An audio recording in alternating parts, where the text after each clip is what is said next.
death. Matthew 26:63-66. See, according to the tradition, only a priest is able to speak Hashem, the name. Anyone else, guilty of blasphemy. Forsaking the command of Elohim, you hold fast the traditions of men. Mark 7:8. According to the rabbinical Judaism, the Mishnah, oral law, is above the Torah. The Messiah says much about these traditions. But he answering, said to them, Why do you also transgress the command of Elohim because of your tradition? Matthew 15:3. And he said to them, Well, do you set aside the command of Elohim, in order to guard your tradition?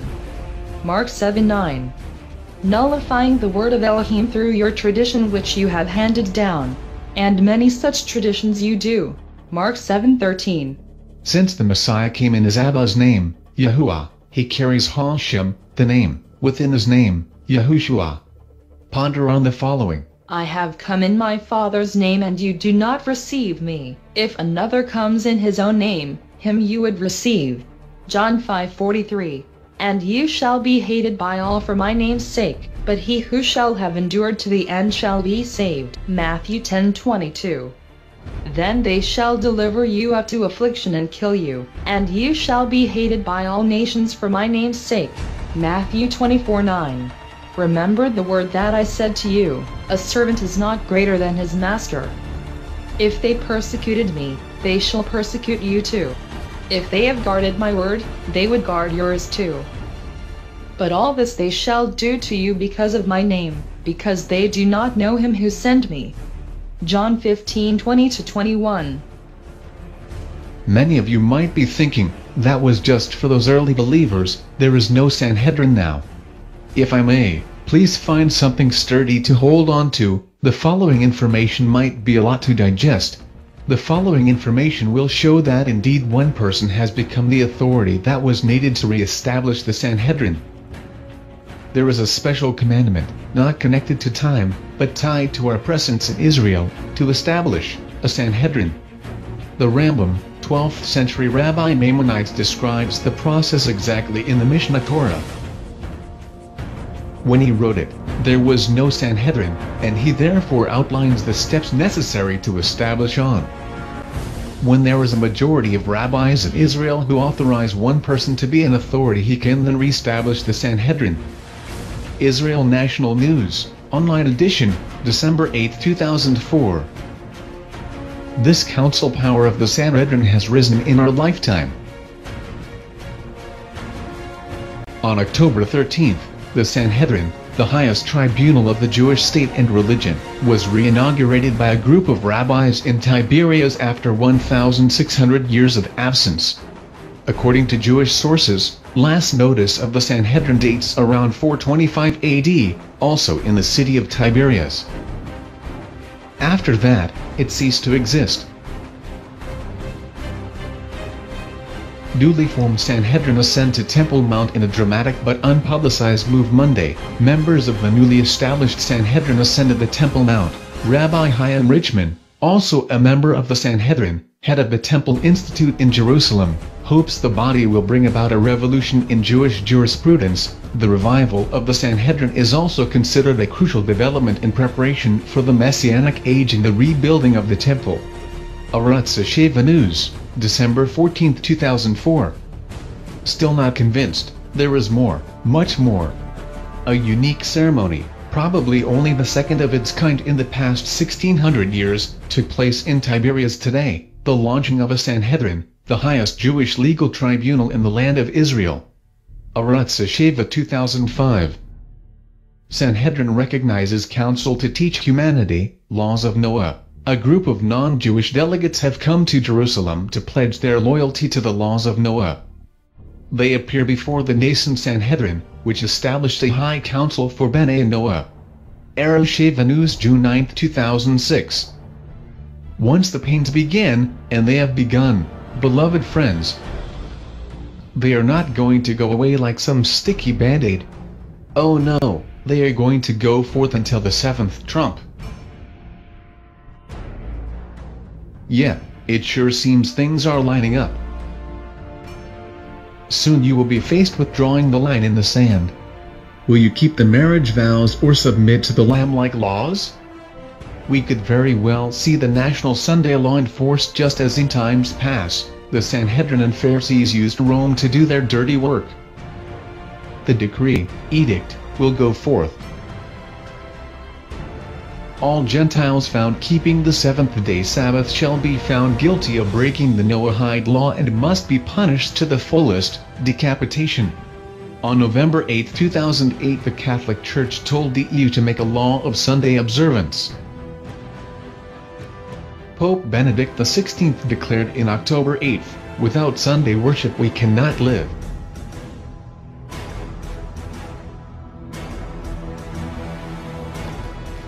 Taking all this into consideration, just 2 years after Pope Benedict XVI declared this, we see the EU Parliament having a special union for all churches, civil societies and trade unions pushing for a work-free Sunday. The decree, edict will go forth. No Gentile shall be permitted to speak, Hashem, the name of YHWH, all who do have blasphemed and are found guilty of breaking the Noahide law, and shall be punished to the fullest, decapitation. Back in August 2008, the Vatican sent shock waves abroad as they declared that one cannot say the sacred name in songs or prayers. CatholicNews.com. Catholic News, no Yahweh in songs, prayers at Catholic Masses. Vatican rules. At the very least, songs will be edited to remove the word Yahweh. A name of God that the Vatican has ruled must not be used or pronounced in songs and prayers during Catholic Masses.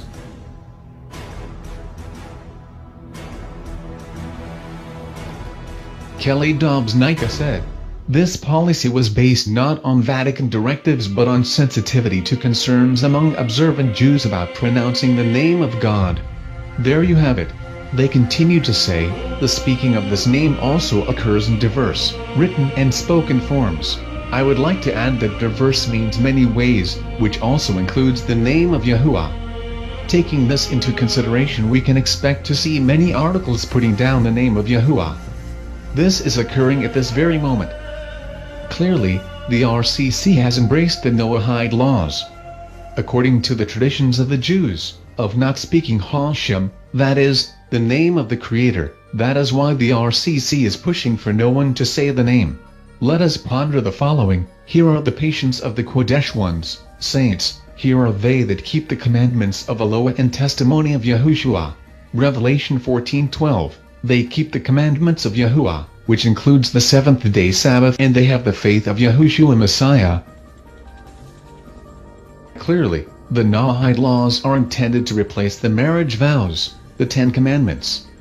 The Sanhedrin has indeed been established to make sure the 7 universal laws of man are kept. Are you curious in knowing if there will ever be a court for the council to judge? You may be very surprised in discovering that the Rothschilds were behind this occultic and huge building. All the pieces are falling into place. Have you seen the Supreme Court building in Jerusalem? The holding cells of all criminals, most likely those who have broken the Noahide laws, are downstairs and will be taken upstairs to the courtroom and then sentenced. Think you are safe over here? Think again. Have you ever heard of the Genocide Treaty? There happens to be 19 articles to this treaty. This is very serious, especially Article number 2. Causing serious bodily or mental harm to members of the group. If one causes another mental harm, as in speaking the truth about the Messiah Yahushua to a lost world, that one who is guilty can have their trial anywhere in the world. Yes, it is that bad. National issue, one court for all the world. A United Nations meeting in Rome is wrapping up 5 weeks of work on a proposed international criminal court. The new court would have worldwide jurisdiction and could investigate, indict, hold, try, and punish those who committed certain crimes. The proposed international court would subject Americans to a new world authority. We are talking about creating here something that exercises genuine power, real put people in jail power, but that is responsible to no one but itself, said Lee Casey, a constitutional lawyer with the Washington firm of Hunton and Williams. Investment Business Daily, Thursday, July 16, 1998, Los Angeles, California. That old rugged machine is back. By the millions, the guillotines are being stored in Georgia and other parts of the United States, along with 250,000 plastic coffins found in Georgia. If you think I'm wrong, then you might be interested in reading Bill number 1274 of the Georgia House of Representatives, relating to the death penalty generally, so as to provide a statement of legislative policy, to provide death by guillotine, to provide for applicability, to repeal conflicting laws, and for other purposes. The General Assembly finds that while prisoners condemned to death may wish to donate one or more of their organs for transplant, any such desire is thwarted by the fact that electrocution makes all such organs unsuitable for transplant. The intent of the General Assembly in enacting this legislation is to provide for a method of execution which is compatible with the donation of organs by a condemned prisoner. May I remind you that we are told to preach the word. Be instant in season, and out of season. Reprove, rebuke, exhort with all long-suffering and doctrine. 2 Timothy 4:2. Clearly, beloved ones, there is just one set of lamb-like laws that promise global worldwide peace. Yet, at the same time, whoever is found breaking any of these laws of Noah will be sentenced to death by decapitation. Do not ever forget that this group of people are the same ones that falsely accused Yahushua of having the spirit of Beelzebub. Yahushua suffered greatly, how much more then shall we, who profess belief in Yahushua Messiah, suffer also? Since the FOI ministry has been exposing these dangerous Noahide laws, we have already been falsely accused of spreading hate, lies, and blasphemy. One man has gone as far as to say we should be stoned and are on our way to hell. If you have eyes to see the dangers in these Noahide laws, I beseech you, draw near to Yahuwah. Ask for endurance, because the time is coming and is now here. Many Noahide communities are springing up just within the United States. That is why we see bills such as the Georgia State Bill to bring back the guillotine. Remember, beloved ones, what our battle is against, not of flesh and blood, but of spiritual wickedness, as outlined in Ephesians 6:12. To those who do not have eyes to see, nor ears to hear, take heed, my hands are innocent of your blood. May the called out ones ponder on the following verses. And you shall be hated by all for my name's sake. But he who shall have endured to the end shall be saved. Matthew 10:22. But take heed to yourselves, for they shall deliver you up to councils and to congregations. You shall be beaten, and you shall be brought before rulers and sovereigns for my sake, for a witness to them. Matthew 13:9. But before all this, they shall lay their hands on you and persecute you, delivering you up to the congregations and prisons, and be brought before sovereigns and rulers for my name's sake. Luke 21:12. I know your works. See, I have set before you an open door, and no one is able to shut it, that you have little power, yet have guarded my word, and have not denied my name. Revelation 3:8. And I saw thrones, and they sat on them, and judgment was given to them, and the lives of those who had been beheaded because of the witness they bore to Yahushua and because of the word of Elohim, and who did not worship the beast, nor his image, and did not receive his mark upon their foreheads or upon their hands, and they lived and reigned with Messiah for 1,000 years. Revelation chapter 20, verse 4. And they overcame him, the evil one, because of the blood of the Lamb and because of the word of their testimony, and they did not love their life even to death. Revelation 12:11. Precious in the sight of Yah is the death of his set-apart ones. Psalm 116:15. Do not fear those who kill the being, but are unable to kill the soul, but rather fear him who is able to destroy both soul and being in Gehenna. Matthew 10:28. May his called out ones endure to the end, all the while holding fast to the marriage vows. Let us not give in to submission of these 7 laws of Noah. Soon you will discover how this evil plot thickens in these end times.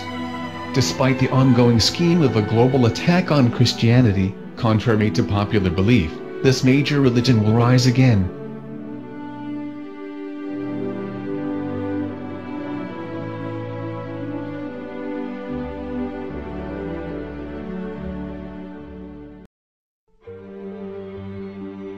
We are engaged today in what they call culture war.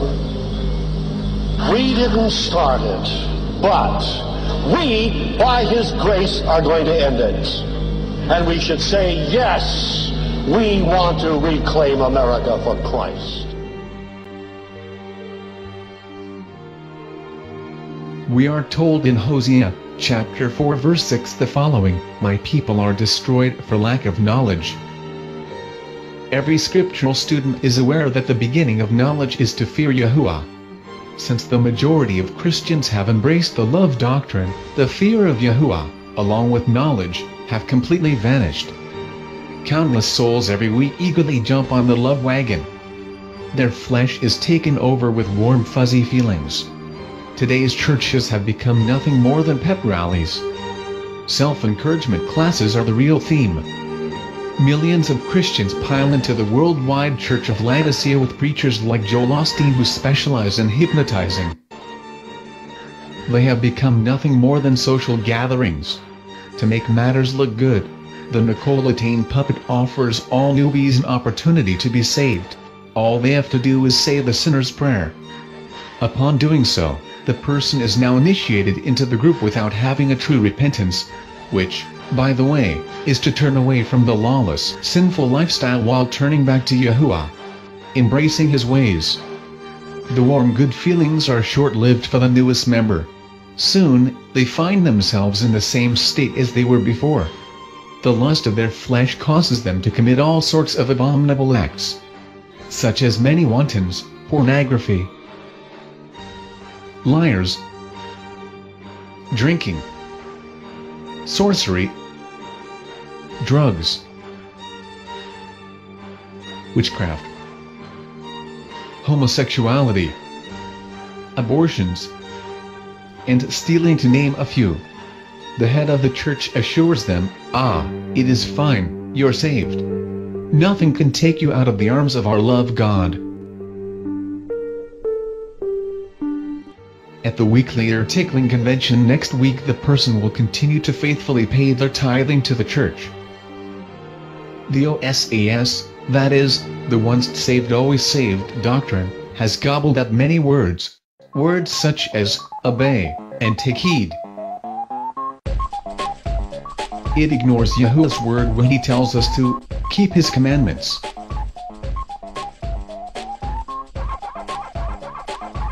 It hates the doers of the word. OSAS ignores to abstain from fornication, and many more. It seems as if some ghostwriter has caused these words to become nothing more than bywords. How many times have you heard, the world's problems could be solved by simply repenting back to God? This nation could be the land of plenty again. Sounds good, doesn't it? Oh, if only we could post the 10 Commandments up in all government buildings. Hey, that is not a bad idea, is it? On the other hand, wait, what about banning same-sex marriages? We can get an early start by closing all abortion clinics. In addition, while we are at it, every town needs to plan on having a bonfire. Kindle it with all the books that have to do with the occult, witchcraft, and Satanism. Then we need to outlaw all pornography and at the same time bring prayer back in schools. Yeah. Let's do it. Our country was founded on godly principles. Remember those founding fathers? Let's take this nation back. We will start here and soon the whole world will follow, giving us a new world. God wills it. To the undiscerning eye, all of that seems great. But we should think again. Hold on. I know it's getting a little rocky. Don't you let go. Brace yourself because the truth is about to free you from the sinister plan thought up from the Ancient of Days. Dominion theology, have you ever heard of it? If not, you need to. This ideology is that Yahuwah will not bring in His kingdom but man will usher it in. Once the church gains control of all government, churches and social institutions, then, the Messiah will come, so they believe anyway. To them, the earth first must go through her so-called cleansing cycle. Then finally, a truly peaceful kingdom on earth will exist. Yeah, Billions have, and millions more are embarking on this grand scheme, jumping like hotcakes onto the bandwagon of the up-and-coming Christian nation. Yes, Christians are rising up as the dominoes are falling into place. Remember these words. For false messiahs and false prophets shall arise, and they shall show great signs and wonders, so as to lead astray, if possible, even the chosen ones. Matthew 24:24. They will find any method to help bring about the massive brainwashing needed to accomplish their task. There are books such as A Christian Agenda, Game Plan for the New Era, What If America Were a Christian Nation Again, and Toward 2015 A Church Odyssey. Another technique that is being used is to get the wolves in sheep's clothing to spread thought-provoking ideas. Get the Christians in an uproar. That is exactly what has been transpiring before our eyes. This means war! This means war! Christians are feeling like they are being targeted. Yet, at the same time within the Christian church is witchcraft, immodesty, lust, pharmaceutical drugs, along with homosexuality is running amok. In light of all this, sincere Christians sit around and wonder why the world is in the state it is in. Nowadays to be a Christian anything goes. It's an inside job, I tell you. You see, most Christian churches hold the 501c tax-exempt status. What this means is that the church has become partners with the beastly government. These buildings are no longer religious buildings but are actually government facilities. The majority of churches today can't only speak what the government tells them to speak. Straight from the pulpit, many of these wolves in sheep's clothing are spreading thought-provoking ideas. This technique is widely growing in popularity. You see, the secret puppet masters of the Illuminati know how to pull the strings to get people all stirred up. The Illuminati may play the race card, getting the races to fight. Then there is the religious card, and finally, the hate card. This is why U.S. President candidate Hillary Clinton went into a prominent African-American Christian church and openly put down Martin Luther King. Shock waves of this went through the hijacked media, causing an uproar of racism. Handshakes were over as the gloves were on. Millions were deceived. The race card had been a complete success. At other times the Illuminati will use the hate card. Sometimes an informant will be told to go to a certain religious building. They may write some religious graffiti, break some windows, then the media runs with it. At other times, whatever religion they are wanting to gain on their side, they will tickle the ears. Check out Obama and his contradicting statements. Assalamu alaikum. Concerning that, though, there's a lot of emails going around that gets rather terrible. A Newsweek poll shows that 12% of America believes that you're a Muslim, and 26% believe you were raised in a Muslim home. A lot of misinformation. How do you fight that? Well, you know, by getting on Larry King and telling everybody I'm a Christian and I wasn't raised in a Muslim home. Pledge allegiance to the flag. And you're absolutely right that John McCain has not talked about my Muslim faith, and you're absolutely right that that is not my Christian faith. Many other Americans have Muslims in their families or have lived in a Muslim majority country. I know because I am one of them. But my father came from a Kenyan family that includes generations of Muslims. As a boy, I spent several years in Indonesia and heard the call of the azan at the break of dawn. As the Holy Quran tells us, the Holy Quran teaches that the Holy Quran tells us, and the Holy Quran also says... Are you starting to see how all this works? Propaganda is the Illuminati's middle name. They are experts at organizing chaos along with pulling the strings of their puppets. Their slogan, any means justifies the end. Their end result is to have the imposter, that is, Satan, rule from Jerusalem under a new world order.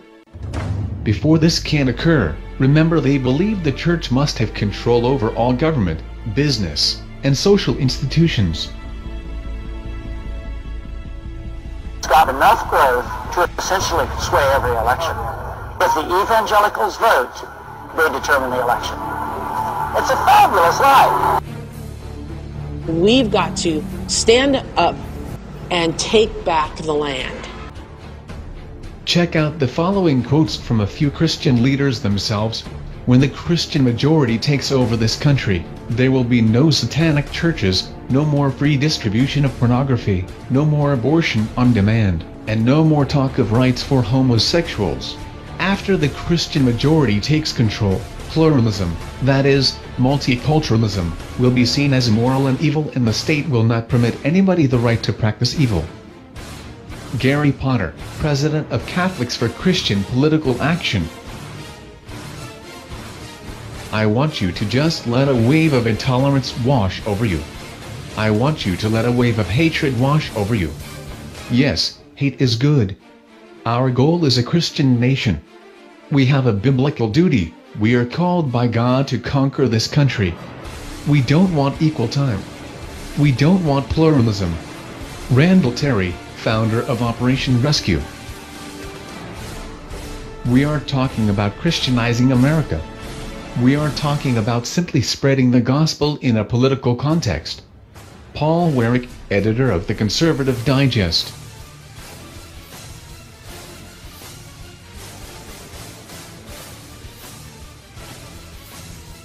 This country belongs to God. He's the one who brought the United States of America into existence. He had a special purpose for it. He raised it up, and it's not going to be taken away from him. Kenneth Copeland.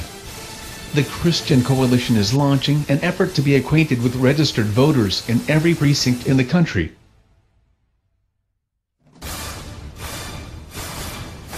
To build a significant database to use to communicate with registered voters, to mobilize them, to rebuild the foundations of America from the grassroots up, precinct by precinct, city by city, state by state. The founding document of America acknowledges the lordship of Jesus Christ, because we are a Christian nation. If you are not a born-again Christian, you are a failure as a human being. Jerry Falwell. So, in essence, if you are not a born-again Christian according to Mr. Jerry Falwell, you are a failure as a human being. Dearly beloved ones, remember when Yahushua said that his kingdom is not of this world. If those quotes do not have your attention, then wait until you find out how the children are being prepared in all this.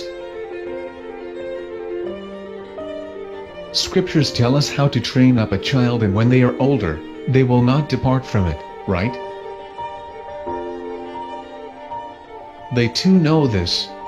Therefore, is it any wonder why the communist revolutionary Lenin once said, "Give me one generation of youth and I will transform the entire world"? Yes, you read it correctly. Only one generation is needed to transpire the entire world. It is only a matter of time to tell if that generation has been brought forth. In the meantime, we know they need to program the children by a renewing of their minds, using brainwashing techniques. Oh, the power of thought.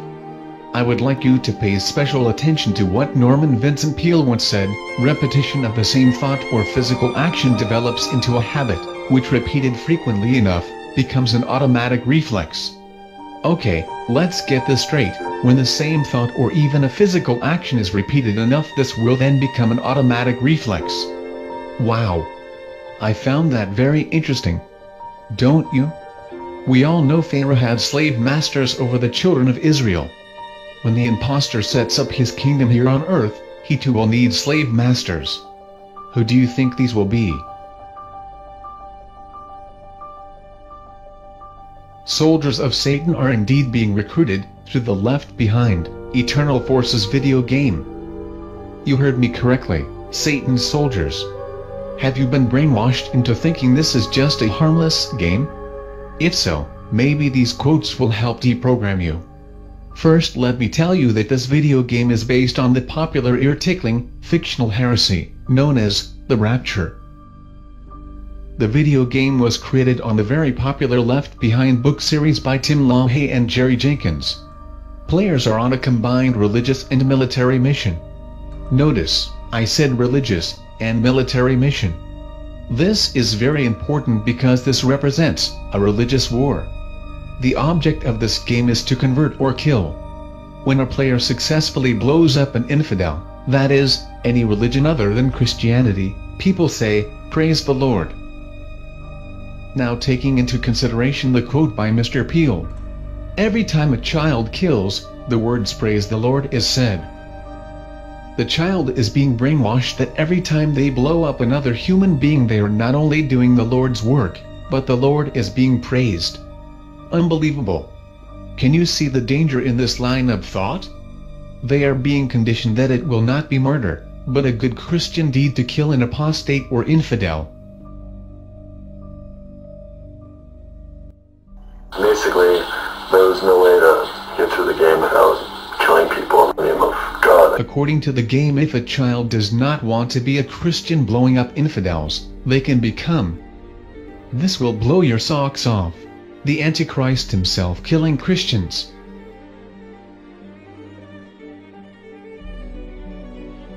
To me it seems, these children have way too much free time on their hands, especially to want to take the role of the Spirit against Yahushua. All this is said to be harmless entertainment.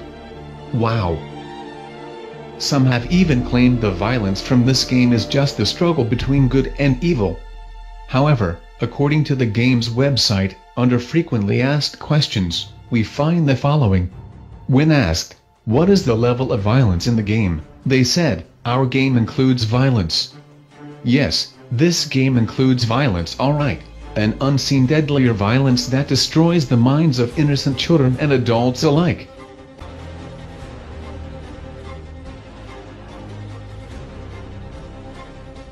Left Behind Games CEO Troy Linden, whose company went public in February, says the game's Christian themes will grab the audience that didn't mind gore and the passion of the Christ.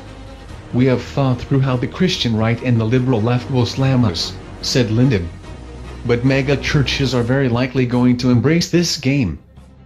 Though it will be marketed directly to congregations, forces will also have a secular ad campaign in gaming magazines. Newsweek magazine, March 6, 2006.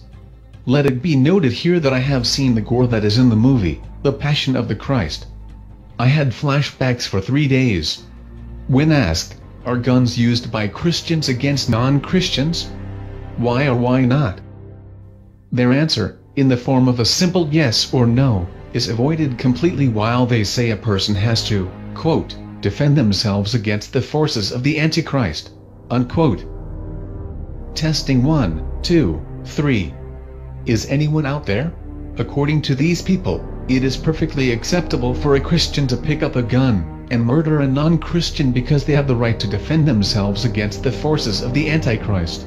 Do you see the danger in this ideology?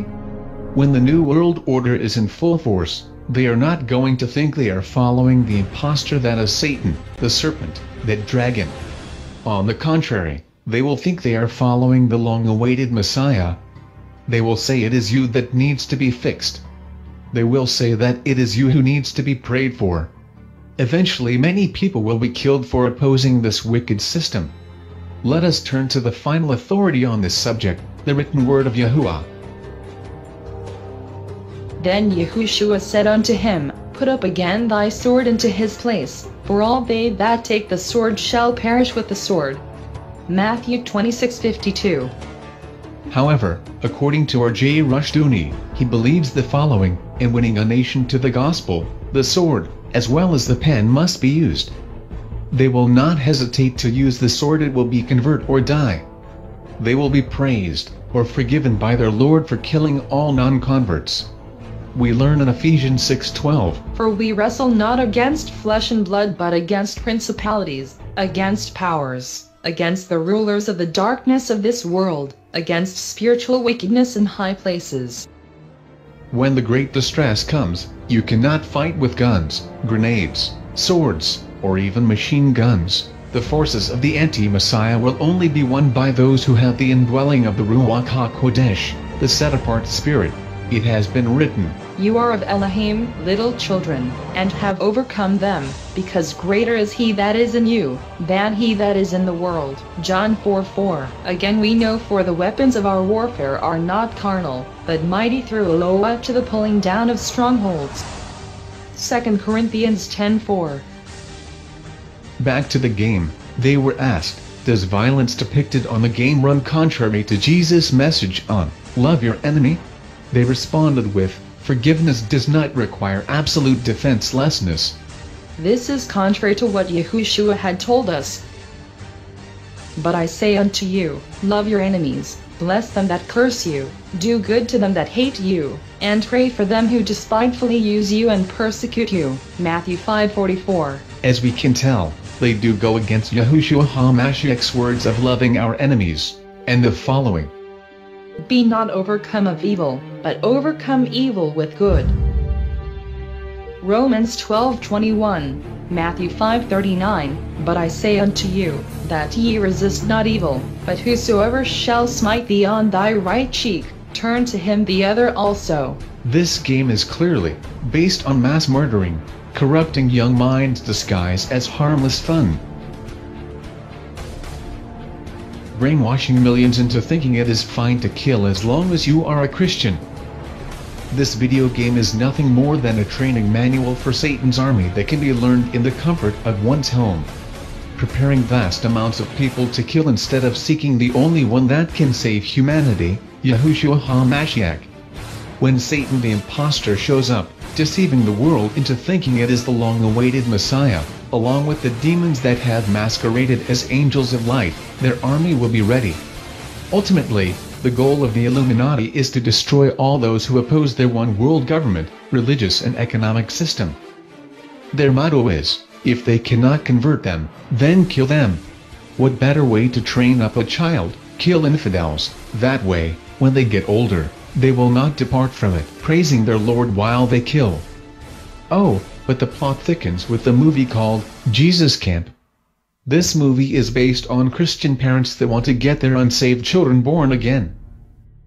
Father and mother getting on bended knees with much praying and fasting seeking Yahuwah is not possible.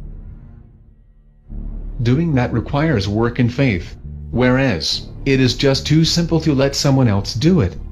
So, off they go with bags packed. As they say their goodbyes at Jesus Camp, parents are hoping and entrusting someone else to get their child born again.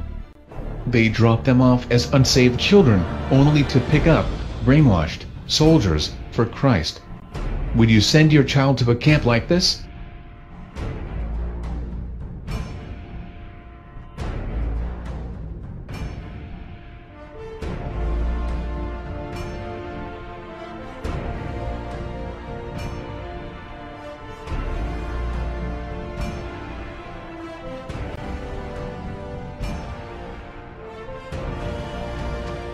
Becky, the woman who runs the Jesus Camp, claims this girl who is speaking in tongues is actually hooking up with the Holy Spirit. The Christian community backs this camp. At Jesus Camp, children are being taught, or should I say brainwashed, into taking America back to becoming the Christian nation they want it to be. Taking leadership roles in politics is one way. Jesus Camp is a very intense training facility to prepare the youth to be in God's army. This is amazing. Do you think all graduates receive a free Left Behind Eternal Forces video game? Watching the Jesus Camp movie will amaze you. Seeing these youths all in military garb with painted faces left me speechless for a few seconds, then outraged at how many do not have eyes to see what is transpiring right before our very eyes. This is absurd and almost unbelievable. Yeah, these Christian youths are being programmed to be soldiers for Christ.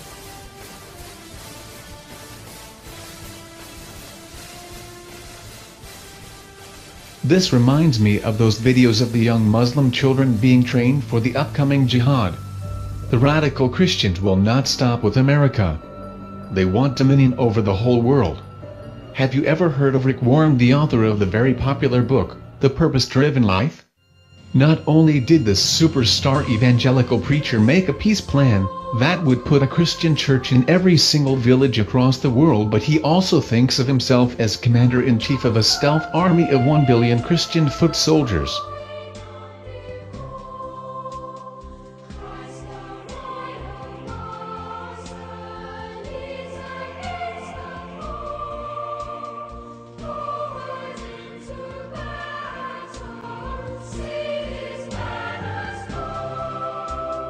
The onward Christian soldier will go forth as mass brainwashing techniques are being used. Truly, history will repeat itself. As times of old, many children left their mother and father to walk to the city of Jerusalem during the Children's Crusade. Parents didn't seem to mind to let their child embark on this remarkable journey. I mean, why would they? These children were in God's army. Yes, they thought God was going to use these youths to take back the city of Jerusalem. The harsh reality, most of the children died on the way. We cannot continue to rely only on our military in order to achieve the national security objectives that we've set. We've got to have a civilian national security force that's just as powerful, just as strong, just as well funded. We will stop.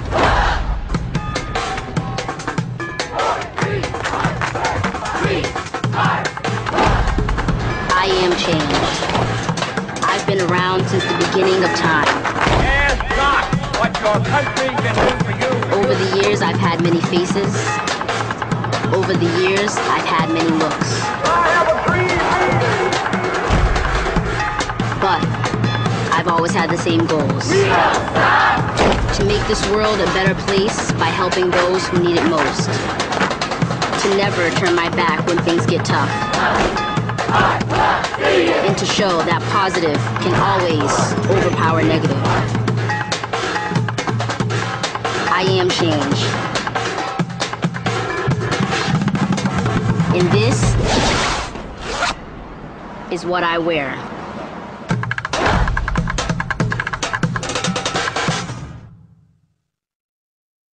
Hello, is anyone out there? Rick Warren, member of the CFR. Notice the white horse? He announced this global peace plan in the spring of 2005. This plan is thought as a reformation in Christianity and a worldwide spiritual awakening. What does the acronym PEACE mean?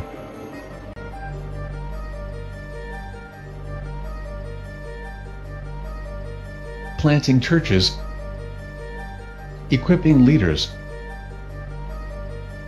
assisting the poor, caring for the sick, educating the next generation. In order for the peace plan to work, it requires help from the government, businesses and churches. This is part of the New World Order. Remember, to those who believe in dominion theology, once the church gains control of all government, business and social institutions, the Messiah will come. Here are some interesting quotes by Mr. Rick Warren. There are 2.3 billion Christians in the world. Probably 600 million of them, I believe, are Catholic. And so, when you take all of these together, it is the largest network in the world. An interview with Charlie Rose, on August 17, 2006. Now when you get 25% of America, which is basically Catholics, and you get 28 to 29% of America, which is evangelical together, that's called a majority. Moreover, it is a very powerful bloc. If they happen to stay together on particular issues, I would encourage you to look at this evolving alliance between evangelical Protestants and Catholics. Yes, I too would have each of you take a very close look at the alliance between today's Protestants and Catholics.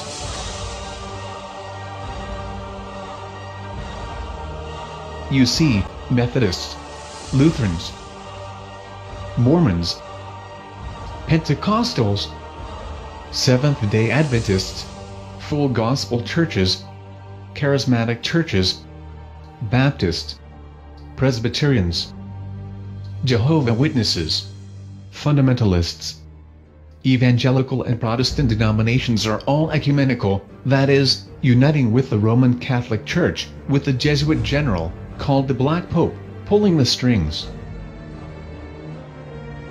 The man, Ignatius Loyola, who founded the Society of Jesus, also called the Jesuits, was a member of the Illuminati. There is an obvious connection between the two.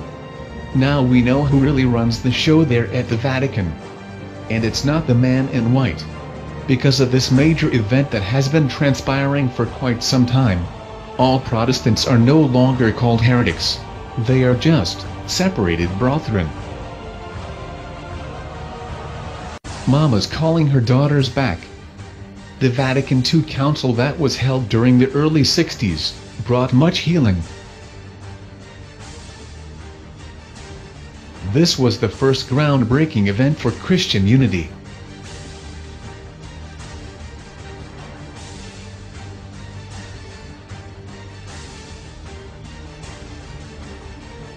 Just look at all these leaders submitting to the Roman Catholic Church.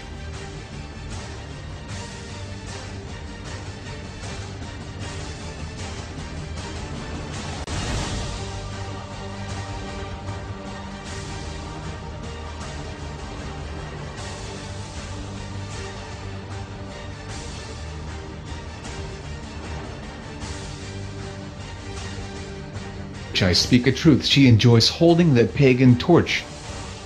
This is incredible. The onward Christian soldier along with the black mercenaries are no different from the Muslim extremist. They too are training their children up for the final jihad, the holy war. Why is this occurring? Because there is a religious war on the horizon that will involve every religion and nation on this planet. This historical event will cause more loss of life than the time of the Anabaptist. More gruesome than the Inquisition. This war will be more bloodier than the Crusade, and more monstrous than the Holocaust. Before we learn about this war, we need to know about the fourth beast of Prophet Daniel's dream. And the fourth rain is as strong as iron, because iron crushes and shatters all. So, like iron that breaks in pieces, it crushes and breaks all these. Daniel 2:40. After this I looked in the night visions and saw a fourth beast, fearsome and burly, exceedingly strong, and it had great iron teeth. It devoured and crushed, and trampled down the rest with its feet. And it was different from all the beasts that were before it, and it had 10 horns. Daniel 7:7. These great beasts, which are four kings, which shall arise out of the earth. Daniel 7:17. As scriptural students, we know that in prophecy, a woman represents a religious system, whereas a beast represents some sort of earthly government or kingdom. To those who have eyes to see and ears to hear what Daniel chapter 2 and chapter 7 is telling us, they have truly found a precious stone. The reason why these chapters are extremely important is because they reveal to us that there are only 4 earthly kingdoms, or governments that reign before the return of Yahushua Messiah. His kingdom, which has no end, is represented as the rock as outlined in Daniel chapter 2 verse 34. At his long-anticipated arrival, this rock will destroy all the prior earthly kingdoms. Therefore, is it any wonder that in this day and age there would be much speculation as to just whom these beasts are, namely the fourth beast? Determining who the fourth beast is will allow us to clearly see where we stand in Yahuwah's timeline of this earth's age. There are groups that claim Islam is the fourth beast. I'm sure you have heard, or you might have even read a few articles on this very subject. I even heard prominent messianic leaders say Islam are the tares. Yet, others say that the fourth beast is none other than the Roman Catholic Church. Who's right?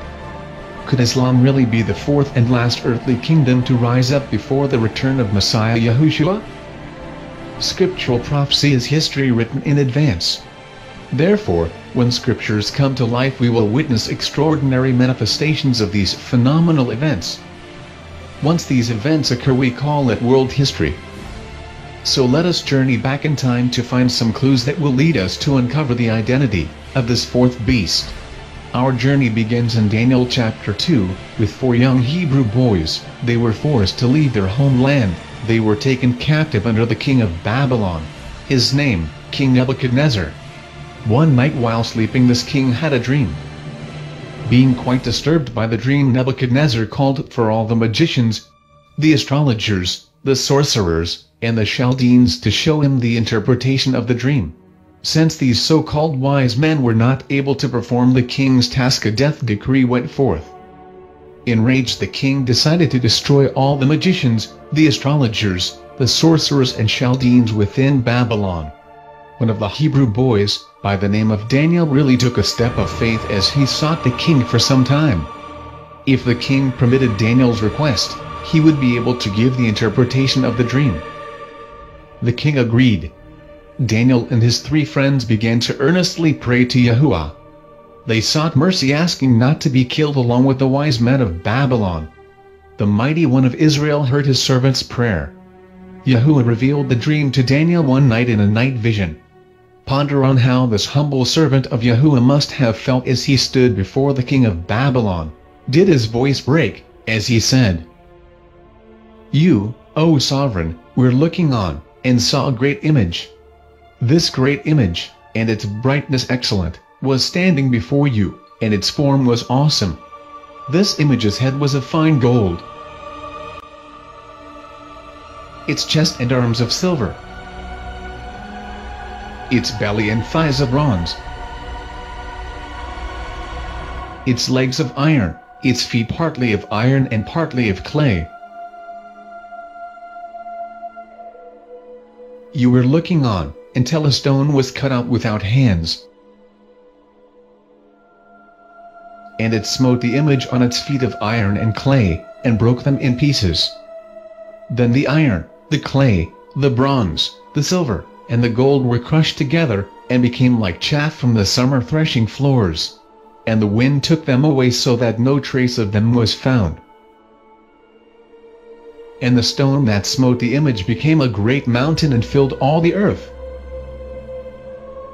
This was the dream that not only greatly disturbed the king of Babylon, but many were going to be put under a death decree because they did not know the dream, nor its interpretation. After Daniel told the king the dream, he then went on interpreting the dream for the king. You, O sovereign, are a sovereign of sovereigns.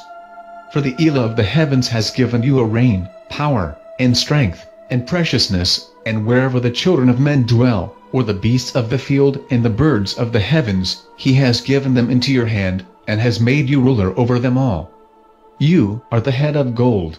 Notice the servant of Yahuwah tells the king that he is the head of gold. Therefore, Nebuchadnezzar the king of Babylon is the first earthly kingdom represented as the head of gold. From here on out, ancient Babylon can be found in every political and religious system on this planet. As Daniel continues to give the interpretation, we find that the next earthly reigns will be lower than that of the head of gold. Just as silver is inferior to gold, brass is lesser in value than bronze, and iron is lesser than brass. However, anyone who knows about the different metals is aware that iron is extremely strong, and after you rises up another reign lower than yours, and another third reign of bronze that rules over all the earth, and the fourth reign is as strong as iron, because iron crushes and shatters all. So, like iron that breaks in pieces, it crushes and breaks all these. Yet, as you saw the feet and toes, partly of potter's clay and partly of iron, the reign is to be divided. But some of the strength of the iron is to be in it, because you saw the iron, mixed with muddy clay. And as the toes of the feet were partly of iron and partly of clay, so the reign is partly strong, and partly brittle. And as you saw iron mixed with muddy clay, they are mixing themselves with the seed of men, but they are not clinging to each other, even as iron does not mix with clay. Are you ready to be totally amazed to find out who the next earthly kingdom will be? One night King Nebuchadnezzar's son, King Belshazzar, was hosting a great party of about 1,000 men. To mock the mighty one of Israel, Belshazzar called for the gold vessels that belonged to the Hekel of Yahuwah to be brought in. The people drank their wine out of these stolen Kodesh vessels. While they were giving thanks to the deity of fortune, something remarkable occurred.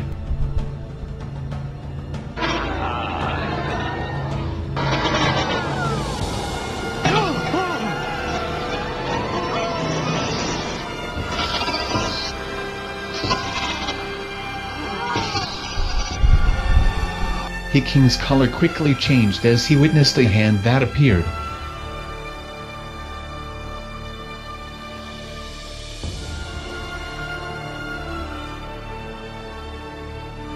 The king called all the astrologers, the Chaldeans, the divinators and even the wise ones and told them, "Whoever reads this writing, and shows me its interpretation, is robed in purple and has a chain of gold around his neck, and shall be the third ruler in the reign."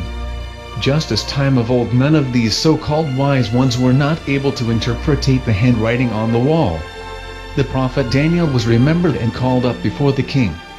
Daniel explained to the king the following, and this is the writing that was inscribed. Mene, Mene, Tekel, Upharsin. This is the interpretation of each word. Mene, Elam has numbered your reign, and put an end to it. Tekel, you have been weighed on the scales, and found lacking. Peers, your reign has been divided, and given to the Medes and the Persians. How devastating that must have been to the king. The kingdom of Babylon was indeed divided and given to the Medes and Persians. Darius of the Medes, and Cyrus of Persia conquered the head of gold in one fatal night. Amazing. History reveals that the next earthly kingdom was very short-lived. One young man managed to conquer the entire modern world in a very short time. The third earthly kingdom, represented as brass, is Greece. By the age of 33, Alexander the Great died. This kingdom was given to Alexander's 4 commanders: Cassander, Lysimachus, Seleucus and Ptolemy. The transition from the Third Empire to that of the Fourth was very gradual. Now we come to the fourth beast of this great image that King Nebuchadnezzar dreamed. The prophet Daniel was sickened over this terrible beast. Scriptures reveal to us that this fourth beast is different from the others. What makes this fourth beast different from Alexander the Great? Greece? Medes and Persians? This fourth, beastly, earthly kingdom takes parts of the prior 3 kingdoms. For example, the Babylonian religion, the strong edicts of the Medes and Persians, the swiftness of Alexander and the infallible, raising up their rulers, making them into deities. This beast is also diverse from the others, in that this reign becomes a religious and political state power. This kingdom, represented as iron legs, is none other than pagan Rome. Pagan Rome represents the iron legs and is the fourth earthly kingdom. We learn more about this beast in the book of Revelation. And the messenger said to me, "Why did you marvel? Let me explain to you the secret of the woman, and of the beast she rides, which has the 7 heads and the 10 horns. The beast that you saw was, and is not, and is about to come up out of the pit of the deep and goes to destruction. And those dwelling on the earth, whose names are not written in the book of life from the foundation of the world, shall marvel when they see the beast that was, and is not, and yet is." We know it was the Jewish tribune that handed Yahushua over to the Roman authorities. During the time of Yahushua, Caesar Augustus ruled pagan imperial Rome. By the turn of the century, this fourth beast showed its iron teeth. The papacy was behind the Inquisition and the Crusades. Right now, this beast is not, but it will soon be again. The Jerusalem Bible, a Catholic version, even admits that this fourth beast is pagan Rome. As the curtain of this earth age comes to a rapid closing, Rome will play a very important role as the last kingdom before the Messiah returns. And in the days of these sovereigns, the Elah of the heavens shall set up a reign which shall never be destroyed, nor the reign pass on to other people. It crushes and puts to an end all these reigns, and it shall stand forever, because you saw that the stone was cut out of the mountain without hands, and that it crushed the iron, the bronze, the clay, the silver, and the gold. The great Elah has made known to the sovereign what shall be after this, and the dream is true, and its interpretation is trustworthy. Scriptures reveal that by the mouth of 2 or 3 witnesses every word shall be established.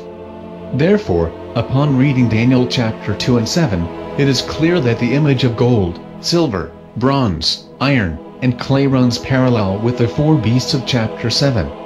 These 4 symbolic beasts are 4 literal kingdoms. The first was like a lion, and had eagle's wings. I was looking until its wings were plucked off, and it was lifted up from the earth and made to stand on 2 feet like a man, and it was given a man's heart. And see, another beast, a second, like a bear, and it was raised up on one side, and had 3 ribs in its mouth between its teeth. And they said this to it, Arise, devour much flesh. After this I looked and saw another, like a leopard, which had on its back 4 wings of a bird. The beast also had 4 heads, and rule was given to it. After this I looked in the night visions and saw a 4th beast, fearsome and burly, exceedingly strong.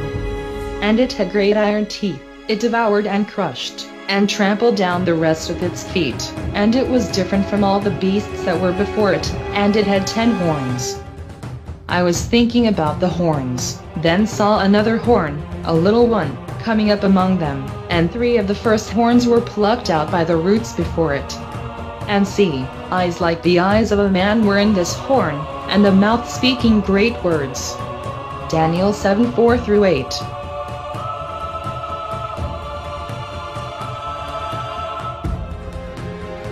The dreadful beast represented Rome. The iron kingdom of Daniel 2 is here, represented as a dreadful beast with great iron teeth. The iron legs as well as the dreadful beast represents pagan Rome, while the iron feet represents the papal supremacy. Just as the 4 symbolic beasts of Daniel chapter 7 represents 4 earthly kingdoms. Daniel 7:3 is the lion with wings, it represents Babylon. Daniel 7:5 is the bear, which represents the Medes and Persians. Daniel 7:6 is the leopard with 4 wings and 4 heads, the leopard represents Greece. Daniel 7:7 is the dreadful beast with iron teeth and 10 horns, which represents Imperial Rome. Daniel 7:8 is the little horn, and Daniel 7:11 is beastly Rome that will last up until the end. King Nebuchadnezzar of Babylon, the gold head, ruled around 605 to 538 BC. The Medes and Persians, the silver, ruled around 538 to 331 BC. Alexander the Great from Greece, is the brass, ruled around 331 to 168 BC. The history reveals to us that Rome, the iron, ruled around 168 BC to 478 AD.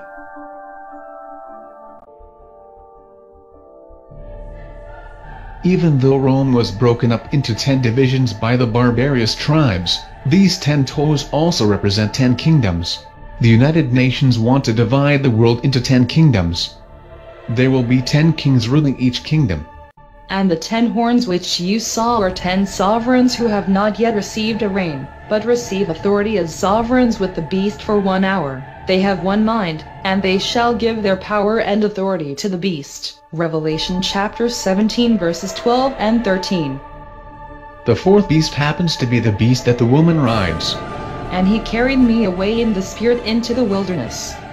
And I saw a woman sitting on a scarlet beast covered with names of blasphemy, having 7 heads and 10 horns. Revelation 17:3. Beloved ones, we are not just looking at a woman that is a spiritual church and a beastly state power, but what we actually have here is a woman representing the Babylonian religion, riding a beast that is both a religious and a state beast at the same time. This is remarkable. You see, the beast is not just a global governance, for example, the UN, but it is also a religious one. The woman is riding a scarlet beast. This is the same 4th beast of Daniel chapter 2, Rome, and chapter 7, the United Nations. As we have previously uncovered, there has only been 2 religious systems that have had power like this. The Vatican City with the papacy and the Jewish tribunal with the Sanhedrin. This is amazing. Just as the mashiach was handed over to the Gentile nation of Rome, under Pontius Pilate, then impaled, it was the Jewish tribunal behind the actions. Truly, the woman has been riding the beast's back. Something remarkable is about to happen though, are you ready? And the 10 horns which you saw on the beast, these shall hate the whore, and lay her waste and naked, and eat her flesh and burn her with fire. A woman which represents a religious whore is riding this fourth beast, which happens to be a religious and political government at the same time. I know it is fascinating, as there has never been anything like it before. So, in essence, the whore, Mystery Babylon, is controlling a religious state power. The great whore is pulling the strings. She is directing the religious government state power to go left or to go right, to go fast or to slow down, to make laws and to bring this together. She is directing the Roman papacy herself. Remember how we talked about the man in white, the Pope, and how he is not the one really running the show there at the Vatican. It seems to me, once the son of perdition has set up his fake kingdom, giving the 10 horns their rule for 1 hour with the beast, they will turn on the woman and overthrow her. When the strong delusion appears in the sky as Christ's second coming, these fallen messengers that have masqueraded as angels of light will marry and mingle with the seeds of men, as outlined in Daniel chapter 2 verse 43. Without